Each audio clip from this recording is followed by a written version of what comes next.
Programa não recomendado para menores de 10 anos.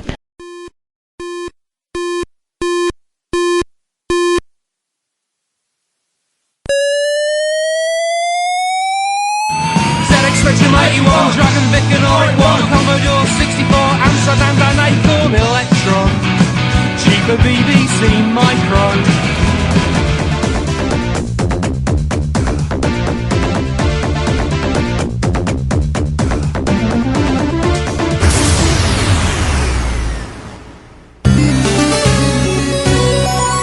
Retrocomputaria, porque velho é o seu PC.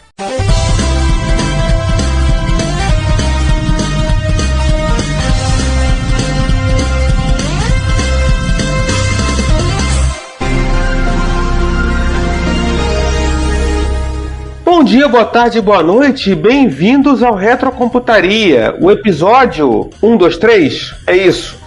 Perdemos a chance de fazer um episódio sobre a planilha Lotus, né? Mas este episódio é sobre algo ainda mais legal. O Rick Martin. Que diabo é isso? A gente realmente perdeu essa sacada de fazer um episódio sobre o Lotus 1, 2, 3, no episódio 1, 2, 3. Mas, como 2021, que vários computadores fizeram 35 anos, e alguns 40, alguns 30, enfim, nós resolvemos fazer um dossieméride, que é um dossiê efeméride, e realmente tá muito ruim esse termo. Gente, foi o que deu pra arranjar, tá? Não reclama. Preferiu o quê? Efemérier? Tua boca chega até salivar! Enfim, um dos computadores a gente até ia citar nesse episódio, mas não deu tempo. E vamos citar então outro, que é o Color Computer 3, computador da Tandy, vendido nas lojas Radio Shack, conhecido como Coco 3 por aí, nas bocadas e nos buracos quentes aí da retrocomputação. E enfim, quem é que tá hoje comigo aí? Eu, Ricardo Pinheiro. Eu, Juan Carlos Castro. Nesse episódio sobre este micro não podia faltar. Se o Juan faltasse nesse episódio, gente, tem uma revolução. Ia ter uma revolução dentro do podcast. Não, ele tinha que estar presente. Chovesse canivete, tijolo, o que fosse. Ele teria que estar presente nesse episódio sob qualquer hipótese. Meu Deus. Ô, gente, faltou eu me apresentar, né? Vocês literalmente me atropelaram e me excluíram do processo. Você filma e fala, você é o bichão mesmo, hein, doido? Eu aqui quietinho, porque eu tava vendo outra coisa, Giovanni Nunes. Fala sério, você tava olhando com pena do outro computador que a gente ia falar, né? E não vamos falar mais, né? Sim, quando ele fizer 35 anos de novo, a gente fala dele. Daqui a 5 anos a gente faz uma de 40 anos. Spoiler, é o Apple II GS, e é do mesmo ano que o Coco 3, e é um micrinho muito digno, tem uma história muito legal, e aí a gente vai se dedicar especificamente a ele, porque ele também merece. Mas o episódio de hoje é sobre o Coco 3, e numa dessas a gente precisaria daquele narrador que narra os trailers de filme americano, aquele que sempre começa dizendo "In a word", para dizer "Previously on Retrocomputaria". Vou fazer um apanhado da história pregressa, né, do fabricante do nosso protagonista de hoje, né? Pois é, né? A Tandy Corporation. Porque tá, assim, vamos falar, mas vamos falar os princípios. É bem curtinho, porque é uma história que todo mundo já tá careca. Não, careca nem, até caneca de saber. Não, nada a ver, irmão. A Tandy Corporation foi fundada em Fort Worth, no estado do Texas, em 1919, sob o nome de Tandy Leather Company. Cuecão de couro, mano! E produzia artigos de couro. Após a Segunda Guerra Mundial, ela iniciou venda por catálogo, foi gradualmente diversificando suas atividades. Nessa de diversificar, ela adquiriu a Radio Shack em 1963, empresa que tinha sido fundada em Chicago no ano de 1921, vendedora tradicional de componentes eletrônicos por catálogo. Em 1977 lançaram o computador terrestre 80, que junto com o Apple II e o Commodore PET são os primeiros microcomputadores a serem vendidos já montados e prontos para uso ao consumidor final, que são a Santíssima Trindade, sobre a qual, enquanto Trindade, a gente também já fez um episódio. Se não estou enganado, episódio 77, 78 e 79. É o quê? Aí pulamos para o Color Computer, eu não lembro qual é o número do episódio da Trindade. Eles foram seguidos. E começou com 77, logo o último só pode no 79. porque nós podemos anarquizar com tudo nessa vida, menos com a matemática. Não, nada a ver, irmão. É porque nós não somos a Microsoft, né? Nós sabemos contar. Vocês estão falando de matemática, lembre-se da velha frase. Como diz os estatísticos, números, se você torturar direitinho, eles dizem qualquer coisa pra você. Estão chegando perto, gente. Agora, os computadores que imediatamente precedem o protagonista desse nosso episódio, o Color Computer 1 e 2. Não, mas pera aí, lá.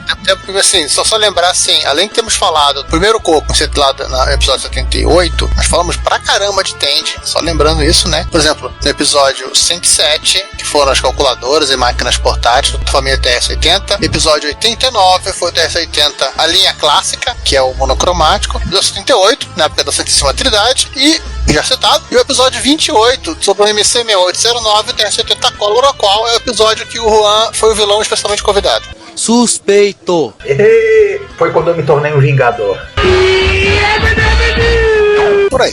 Bom, sobre os antecessores do nosso protagonista. Em setembro de 1980 foi lançado o Color Computer, o Coco, computador baseado no processador MC6809 da Motorola, saindo custando $399, mais ou menos $1.250 em 2020. Todo mundo sabe o que ele era, né? Além do 6809, o processador de vídeo 6847, aqueles chips da Motorola, Sun, Pia, o Basic da Microsoft e o Escabal. Aquela caixinha cinza Mercedes, o tecladinho chiclete e pronto, é aquela máquina. Qualquer coisa, reouça o episódio 28. Isso. Parentes pergunta cretina, mas o Coco 1 não tinha uma caixinha cinza Mercedes. O cinza Mercedes era o TS-80. O 1 também. A bege foi só no 2. Ah, tá. Oi. Em 1983 deixaram de usar o nome TRS-80. O segundo computador da linha se chamou simplesmente Tandy Color Computer 2, que era basicamente uma revisão do circuito num gabinete menor, cor branco, bege, com um teclado mais agradável, ao custo de $159. Olha a guerra de preço e a Lady Moore agindo. É a história que todo mundo mais ou menos conhece. E se lembrando assim, isso é $159, mas que dá mais ou menos $413 em preço de 2020. Ou seja, em 3 anos o troço baixou para 1/3 do preço. 2.300, 2.400 centrões atualmente, né? Ficou bem mais em conta, né? Tecnicamente é o mesmo rádio, então assim, a Lady Moore, aquela senhora, irmã da Lady Murphy, Meu Deus. ela atuaram aqui, ambas, né? Assim, mas essa é a história que todo mundo mais ou menos conhece, mas entre o TRS-80 cinzinha e o branquinho, teve uma máquina no meio do caminho, né, Juan? What? Depois do cinzinho e do branquinho e antes do Coco 3. Não, foi entre o cinza e o Coco 2. E isso, é verdade, elas foi antes do Coco 2. Era pra ser ela o Coco 2.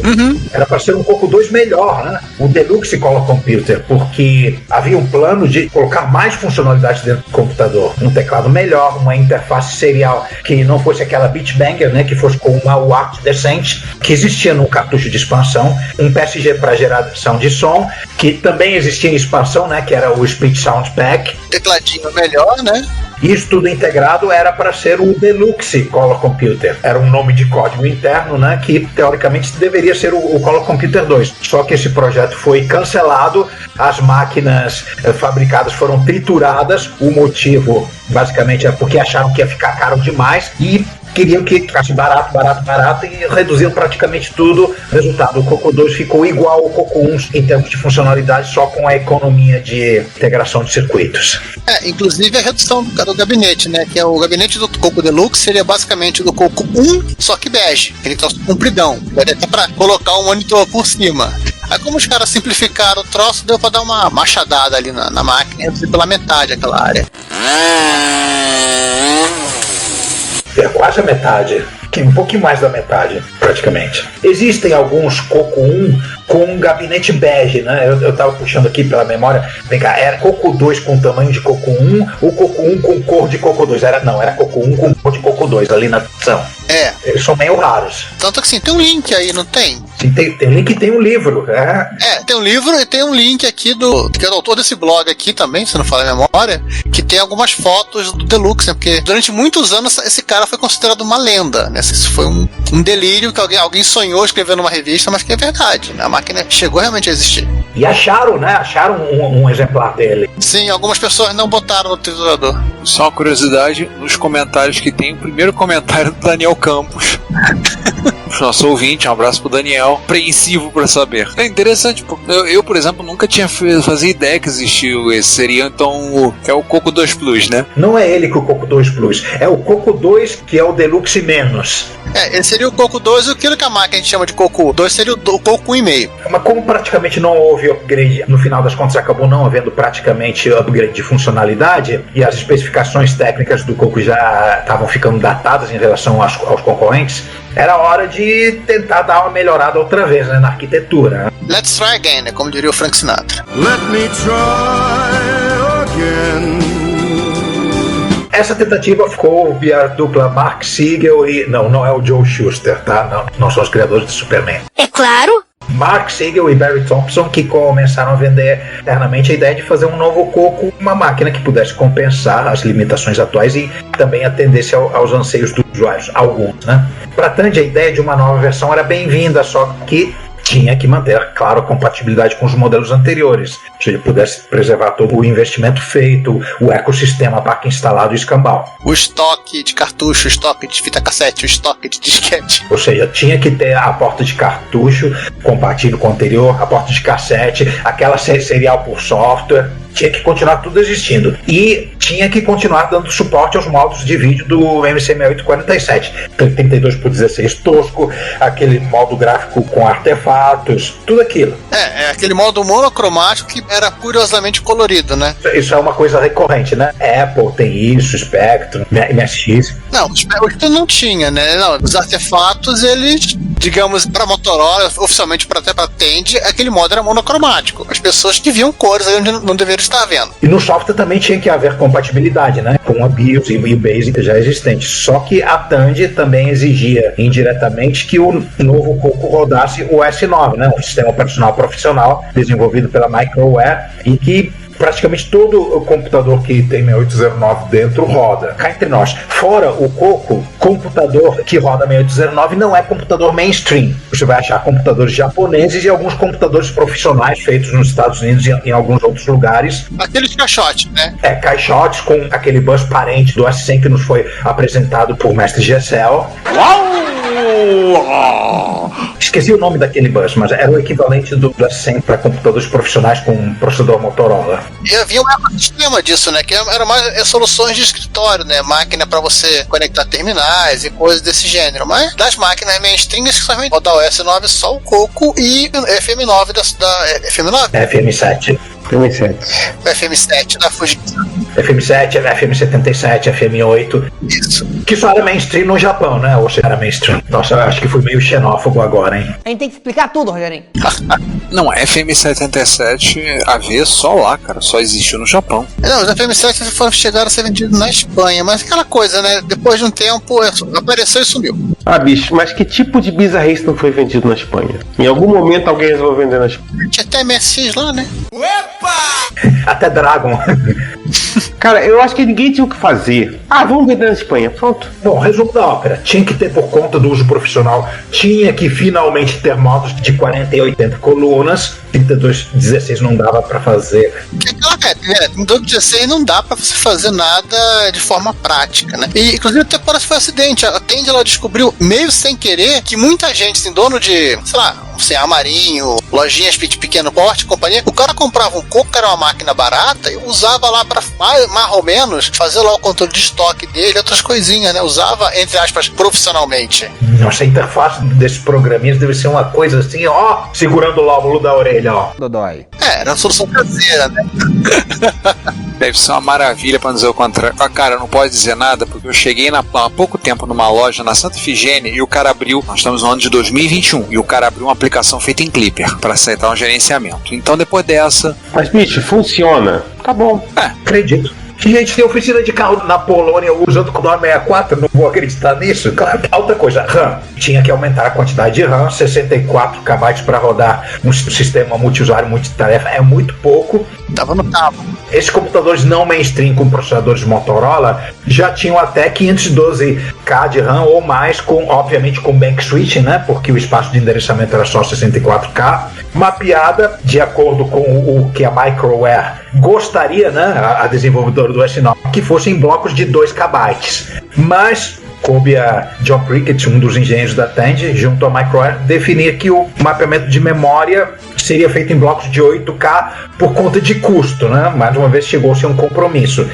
Uma coisa, né? 2K estaria muito bom, mas o circuito que teria que ser desenvolvido para cuidar dessa paginação era mais sofisticado, obviamente mais caro que um circuito de, por exemplo, for paginar em uma página de 64K. Então, se chegaram no meio do caminho, né? 8K, tá bom. Bom dia, boa tarde, boa noite, Brasil, boa noite, Galacta, bom dia, boa tarde, boa noite e tchau. Bem, vocês sabem que nós somos melhores em áudio do que vídeo, mas o Reto Computaria tem um canal no YouTube. Lá, todos os episódios do podcast estão disponíveis para você ouvir, assim como as reto besteiras e, eventualmente, vídeos que nós fizemos encontros, as lives, materiais que produzimos. E vem o nosso convite, não deixe de assinar, ligue o sininho das notificações, comente, participe e compartilhe com outros. Apresente o podcast para outras pessoas. Ajude a espalhar a palavra da retrocomputação a outras pessoas. Muito obrigado. Tua boca chega até salivar! Mas voltando ao vídeo. É mais importante. Além dos modos de texto necessários para o profissional, havia a questão dos gráficos, né? Para jogos melhores, visual melhor, etc. E aqui a Motorola volta para a história. Ficaram sabendo que a Tandy estava reprojetando o Coco, foram apresentar o que eles tinham de disponível, quer dizer, para certos valores disponíveis. O que eles tinham chamava-se Raster Management System, RMS, que é um sistema composto por dois integrados. Um chamado Raster Memory Interface e outro Raster Memory Control, códigos MC6841, cheio de letra e de número aí, 68486 e 68487. Juntos eles conseguiriam exibir até... Juan, esse lance de 68486 ia dar uma confusão. Uma certa Intel, né? Bem, mas isso era alguns anos antes de desistir. Bem, uns 4 anos de existir 486. Esses pré-plagiadores da Intel, né? O contrário, né? Eles conseguiriam exibir até 64 cores na tela, de uma paleta de 4K cores, com uma resolução até de 640 por 500 linhas. Temos um link aí sobre essa suposta dupla de processadores de vídeo. O RMS foi lançado, ele existe em campo, acabou sendo usado numa coisa chamada Microbox 3, que usava microprocessador 68010, fabricado pela empresa britânica Microconcepts. O micrinho obscuro, né? Isso é mosca ultravioleta, nem a mosca branca. Não, a parte divertida é que a reportagem, acho que tá em cima, nesse link que conta a história do RMS, diz assim, concorrente do Amiga. Planos. Tinha um problema. Esse é RMS. E a Motorola, obviamente, não foi sincera com a Tandy. O RMS foi feito para funcionar com 68000 e não com 6809. Mas a Motorola, se ela garantiu, deu certeza, chefia, vai funcionar, vamos dar um jeito aqui. E meteu 30 técnicos dela para cuidar de dar um jeito. Eita porra. O Siegel, não o da DC Comics, o da Tandy, que visitava regularmente as instalações da Motorola no Arizona para acompanhar esse suposto jeito, começou a reparar que as coisas estavam ficando bem diferentes do que ele imaginava. A Motorola estava criando um sistema de ponteiro com janela deslizante para o mapeamento da RAM, e para rodar o sistema operacional da Microair era necessário que a memória fosse paginada. Aí o pessoal da Tandy se dividiu em duas turmas, a do não vai esperar para liquidar. Ou seja, você contratou um buffet de festa de aniversário de criança e o cara tava literalmente querendo te entregar uma festa de casamento. É com coquetel de camarão e escambau. A Motorola ainda insistia um pouco que o que estavam fazendo ia ser com o S9, até que não deu, né? Uma hora o RMS foi descartado de vez e, segundo outro engenheiro da Tandy, chamado Dale Shatner, essa desistência deve ter sido na mesma época que desistiram da ideia de mudar a CPU 68000 por conta do custo e, claro, por compatibilidade. Não ia ser um coco, não ia ser um processador 6809. E além disso, a solução da Motorola para compatibilidade amarrava a frequência de operação naqueles mesmos 0.89 MHz, e uma das premissas do projeto era de aumentar o clock da CPU. Pequeno parênteses, no Coco 1 e no Coco 2 você podia duplicar o clock do processador, mas o vídeo deixava de funcionar enquanto o processador estivesse no modo Sinclair Feelings.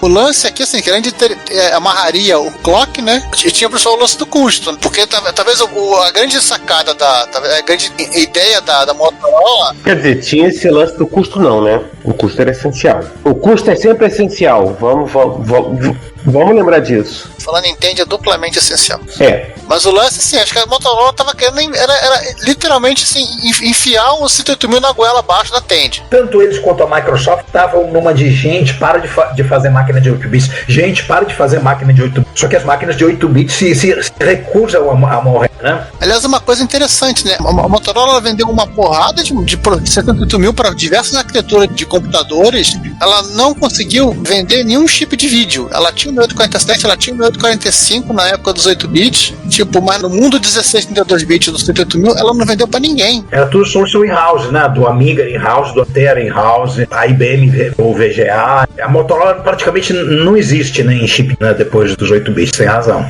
E agora vamos pro plano B, é o jeito. Em algum momento, outro engenheiro da Tandy, né, John Prickett, é o mesmo, já citado lá, o cara do papageamento de memória. Ele confidenciou aos colegas: eu posso fazer o chip de vídeo e mais barato também. Ele postou no Zap Zap do grupo do trabalho. Aí, gente, bom dia, grupo. Ó, eu posso fazer o melhor e mais barato. Chegou no Slack da época, né? Eu disse, bicho, eu consigo fazer melhor. Me dá um tempo que eu consigo fazer melhor. Mesmo sem nunca ter criado um CI customizado na vida. No desespero, é tu mesmo. Se virou. O Dave Chatham se juntou pra empreitada. Só uma parte aí, né? O Prickett tinha muita experiência com televisão, circuito de RF, companhia. Então, assim, pelo menos ele sabia o que ele tinha que fazer. Só de direito como, mas ele sabia o que tinha que fazer. A ideia inicial era ter uma paleta de 4.096 cores. Essa é uma amiga. Uau!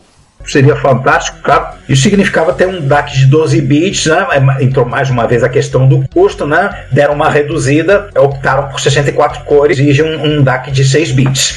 Na época, o Amiga tinha 4.096 cores, o ST tinha 512 e os PCs 64 eram o que tinham os Mega e também o Tandy 1000, ou seja, ok, aumentou o número de cores, mas aumentou o número de cores, mas assim, o 64 cores, assim, era literalmente o que a recém-lançada EGA tinha. Então, não estava muito diferente do que o mercado tinha disponível, né? Estava modesto, mas estava de bom tamanho.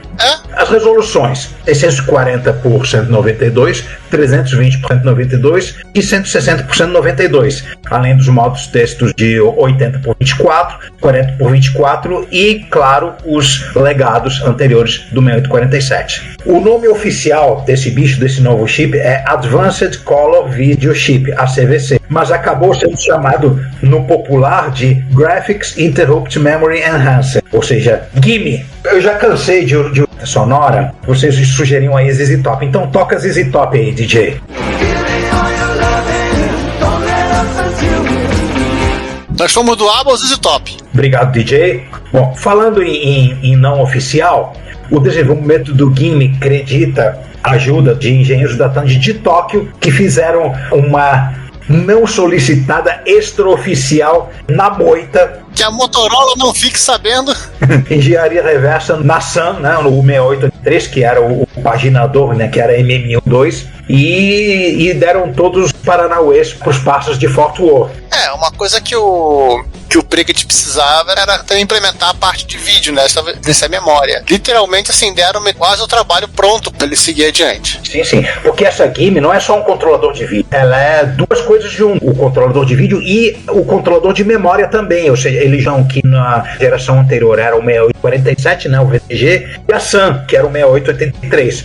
E os dois em versão melhorada. E por falar em lendas e paranauês e coisas escondidas, ainda tem gente que jura de pé junto que, apesar de se saber que ele só ia até 64 cores, que existe um modo de 256 cores oculto dentro dele, né? Deve estar com o relatório da autor. Na verdade, assim, parece que existe um resquício de algo que um dia chegou a existir, ou foi planejado se pensar em implementar, mas só tem isso. É tipo o espaço no Hotbit preto para colocar RG. É tipo o nosso apêndice na pontinha do...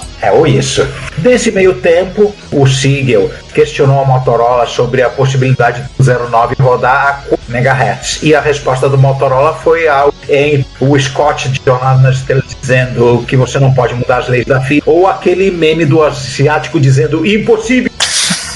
Um ou outro, escolham. Aí tiveram que se contentar com o 68B0 de 2 MHz, né?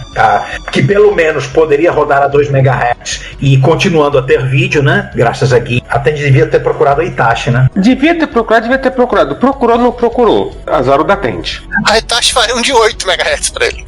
Ou seja, temos aumento de RAM, temos de clock, o novo circuito de vídeo, só que tanto a porta serial continua sendo aquele bit bang e o áudio também não ia sofrer nenhuma mudança. Mais uma de colocar sound pack dentro, nada de colocar cartucho serial dentro, ou seja, aquelas coisas de deluxe, não é para colocar. Alguém dentro da Tandy não gostava de um WART e não gostava de PSG. Eu digo que não gostavam de gastar muito.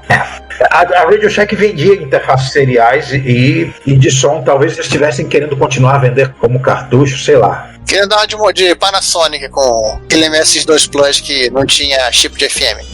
Você compra a parte, isso é mais barato. Sabe-se lá. E nessa brincadeira, o chip que foi desenvolvido no Sul acabou sendo mais barato para a Tandy do que aquele RMS da Tandy. Saiu por $7, sendo que o da Motorola ia sair por 20. 20 o conjunto, né? Fora a constelação de outras coisas que poderia estar vindo no meio do caminho, né? Mas é aquela história, você não vai discutir 20 por um bando de integrados contra um 7 por um micro que você montou com um arame, fita crepe e tudo mais. Então... Bom, janeiro de 1986, placa-mãe redesenhada, Gimme pronto para fabricação com a encomendada VLS Technology de Dallas, Prickett pede demissão da Tandy para trabalhar numa startup de pagers. Isso aí ele vai ser startupeiro, vai deixar crescer a barba, o bigode e tomar uma cerveja. Se, a respeito desse episódio, você quiser enviar um comentário, uma crítica construtiva, um elogio, uma correção, afinal a gente erra também. Não pense duas vezes, faça. Você pode falar conosco através do Twitter, nosso usuário é o Reto Computaria, no YouTube, no nosso canal Reto Computaria, por e-mail, retocomputaria@gmail.com, ou comentando no post desse episódio no nosso site, www.retocomputaria.com.br. E é o que sempre dizemos, seu comentário é o nosso salário. Muito obrigado por sua audição. Acertou, otário? Corta para o software, de novo. Vamos voltar para o software. Com a especificação do hardware fechada, desenvolvimento encaminhado, Siegel procura a Microsoft, velha parceiro de longa data, para pedir a adaptação do BASIC para suportar o novo hardware do 3. E em troca recebe, vocês da Tandy não vão ter uma versão de coco sem o Microsoft BASIC. E nós não vamos fazer mais uma vez. Não queremos que vocês fabriquem máquinas de 8 bits. Não queremos que vocês fabriquem máquinas de 8 bits. Não queremos. E a Tandy insistindo. Na época a Tandy também já tinha as séries Tandy 1000 e Tandy 3000 e assim, a Microsoft era muito mais rentável ela vender MS-DOS nas caixinhas. Isso, quero vocês no mundo PC, gente. Do que vender a ROM, acho que devia ser aquela coisa padrão do Google MSN, $1 a cada máquina vendida. Mas de qualquer maneira era menos dinheiro. Sim. Microware ao resgate. Quem mais poderia ser, né? Além da Microware. Vamos procurar os outros parceiros. Novembro de 1985, a pedido da Tandy, a equipe dos passos da Microware vai e visita Fort Worth para tomar aquele café, bater aquele papo. Chega Mark Kaplan, o presidente da empresa, os engenheiros Tim Harris e Mark Hawkins. Eles conhecem o projeto até então Secret 3, foram consultados, e até isso é rotina, quanto às demandas para nova versão viria a ser chamada Level 2. O esboço de interface gráfico multi e a tarefa de adaptar o BASIC para suportar o novo hardware. O Super Extended BASIC, aquele que a Microsoft deixou a Tandy de calças na mão. Que não é pra fazer. E é aquela coisa, né? Um mês depois foi a vez da Tandy retribuir e dar um rolezinho lá em Des Moines, lá em Iowa, pra também tomar um café lá na Microware. E junto com talvez um pacotinho de biscoito, levaram 2 placas protótipo de Coco 3 pra eles. Lá pro Tim Harris, pro Mark Hawkins e o Todd Earls, que se juntou a esse projeto, né, pudessem começar a se divertir. Galera, faz aí a magia negra. Bom, a magia negra acabou consistindo no seguinte: o BASIC original do Coco não poderia legalmente modificado para não violar o licenciamento, então a estratégia era fazer um bomba patch em tempo real e alterado para RAM. Ou seja, 100% atualizado. É ruim de aturar. Eles ao mesmo tempo atualizaram. Esse trabalho foi facilitado por uma série de livros pela qual eu particularmente tenho um carinho especial, que a série Unravel trazia listagens desassembladas e super bem comentadas da ROM e do Basic do Coco. Esses livros eram minha vida quando eu trabalhava. No final de toda essa magia, a ROM, de um total de 32 KB, ainda tinha algum espaço. Aí o Harris perguntou se gostaria de colocar mais alguma coisa. Preenche só com alguns bytes de lixo aleatório. Mal sabia ele tudo. Isso, põe qualquer porcaria aí dentro. Para certas definições de qualquer porcaria, né?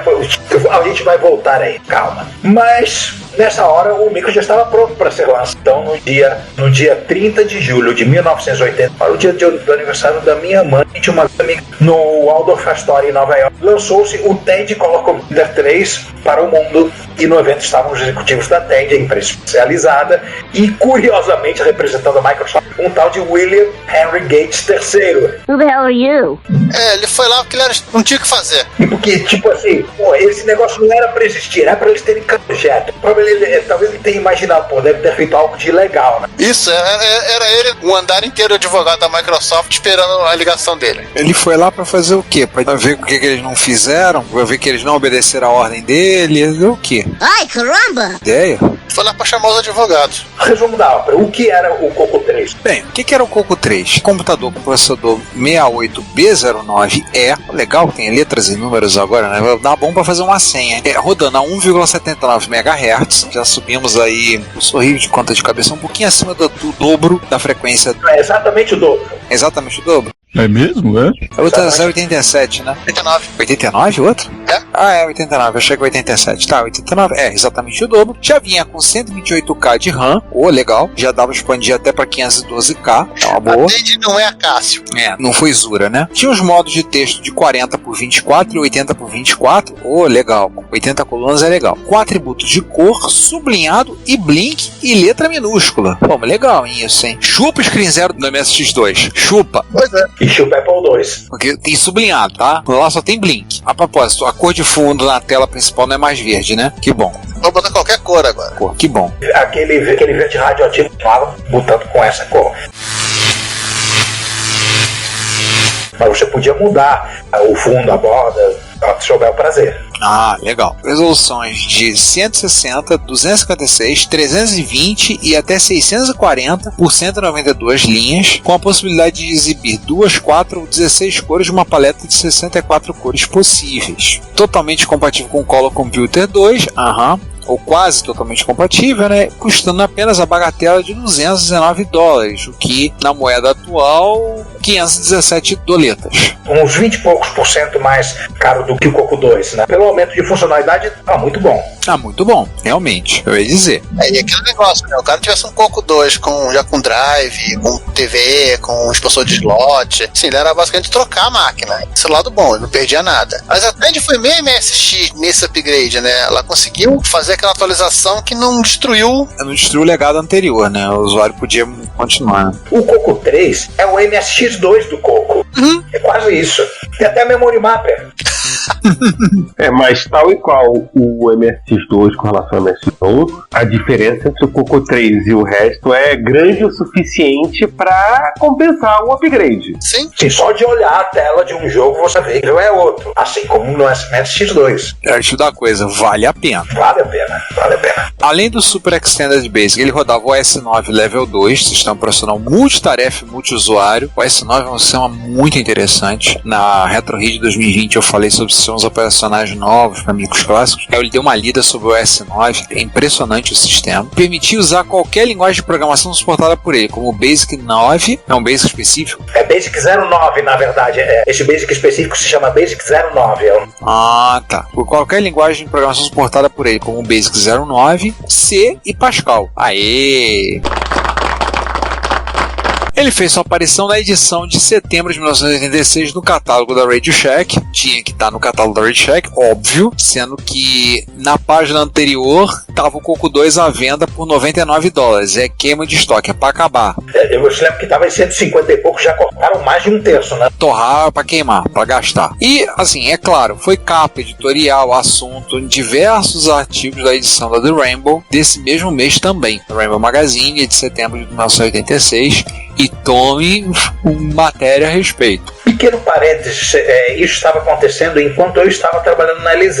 E eu fiquei sabendo, eu cheguei a perguntar para eles, a gente vai trabalhar isso? Eles falaram não, que não tinha condição, né? Por causa do chip proprietário. Era só dar um pulinho nos Estados Unidos ou algum outro lugar que tivesse loja da Tandy, encomendar um pacote de Gimme e trazer escondido na mala. Vai lá, tenta a sorte. Então assim, falar de software, né? Que afinal das contas, software é a parte que a gente xinga. Começando por aquele que o Bill Gates... Aquele que o Bill Gates não quis fazer. Exatamente. O Super Extended Basic, né? Que é o velho bom Extended Basic fornecido para Tandy pela Microsoft, mas qual foi a malandragem deles? Durante o boot, ele é pateado, recebe um patch para receber 21 novos comandos. Como lembrou bem o César, é o Bomba Patch, 100% atualizado. É ruim de aturar. A maioria é para tratar os novos modos gráficos, mas também tem pique e poke para poder enxergar a RAM acima de 64K. Porra, isso é maneiro, hein? Sem ter que ficar paginando para poder acessar. Liberto do limite de 64K, na época o PC não era liberto do limite de 640, né? O OS 9 Level 2 podia deitar e rolar e mostrar todo o seu potencial. Assim como naquelas máquinas profissionais com processadores 800. De brinde aí vai um vídeo do sujeito com o Coco 3 dele bonitinho, lindo e maravilhoso, né? Com uma interface serial, com um emulador de interface drive, tudo mais, rodando o S9 Level 2, e no qual ele conecta um Apple IIe para servir de terminal. Ele mostra o Coco e o Apple II, cada um rodando o seu programa. Pô, que legal, hein? É serial, e ele tendo o S9 Level 2 sendo multitarefa, multiusuário, e podendo rodar ali com um servidor, um acesso serial, maneiro, hein? Bem interessante. E isso naquela época, uma coisa para micro doméstico, uma coisa inédita, né? E aí, para chamar a clientela nas lojas da Radio Shack, a Tandy chegou, foi lá falar com o pessoal da Spectral Associates, aquela mesma lá dos livros. Os desassembladores. Bateu lá, vão lá no estado de Washington, na cidade de Tacoma. Que tem aquela ponte que rebola. Ai! A ponte não rebola, ela rebolou e caiu, tá certo? Chegaram lá e pediram assim, escuta, dá pra você fazer um programa de demonstração do Coco 3 pra gente? O Demonstration Program? Ah, tá bom, vamos fazer. E aí eles fizeram, prepararam o dito cujo, e aí se vocês olharem aí, tá passando na legenda aí embaixo, no show notes tem o link aí pra vocês verem o programa de demonstração oficial da Tandy, feito pela Spectral Associates. É colorido, hein? Quase carnavalesco. Eles resolveram provar, cansaram do verde, eles resolveram mostrar todas as cores que podia na paleta, numa tacada só. Não, é interessante que a primeira tela desse programa tem um editorial, né? Assim, tem um expediente, né? Spectral Demonstration Program, versão, for, Tandy, quem escreveu, os gráficos, copyright, pra quem fez, todos eles reservados, primeira tela do programa, é um expediente de revista, né? Editor-chefe, coisas do tipo. E aí, posteriormente, eles fizeram uma versão para ser usada durante a época do Natal, para fazer a promoção nas lojas da Radio Shack. Viva Estado Retro, computaria.